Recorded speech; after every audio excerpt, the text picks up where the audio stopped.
mIDSOMMAR. What did I think of mIDSOMMAR? I thought it was okay. What can we say? It's just been done before, the story, and it just doesn't really have anything to offer. The story honestly was the weakest thing about this because I found mIDSOMMAR to be a bit boring, but that's just because I think I was expecting more of like a thought process and thought, fuck, like Hereditary was, but I wasn't fucked. But I did think that Ari is an amazing director. He does have a really great skill with the camera, and those colors is just crazy cool and awesome. Hats off to Florence Pugh, who was just giving this an amazing emotional performance. Like, good on her, like, amazing. And I also thought, Jack, what's his last name? Brainer? I thought he was a dink, but wow, hats off to him for doing that full frontal nudity scene. I don't know. I just didn't really get too much out of this movie. It was just, I don't know,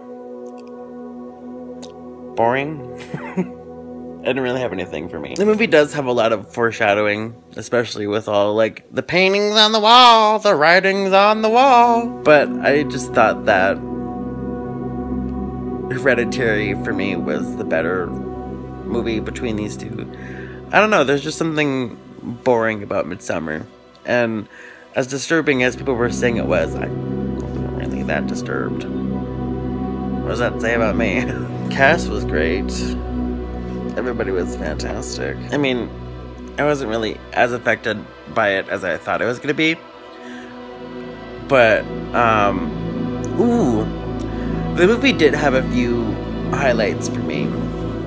Like, the times I did get affected in this movie was, of course, when they're falling off the cliff, when they jumped off the cliff and hit their face. That was pretty gnarly. Another scene I got affected by was when Florence Pugh's character seeing her boyfriend fucking the other chick. She kind of goes in with the women and they all kind of start screaming with each other, and it's kind of like unison of pain, and I don't know, I found that really intense, like sharing that kind of pain. Like, that's kind of touched me at the same time.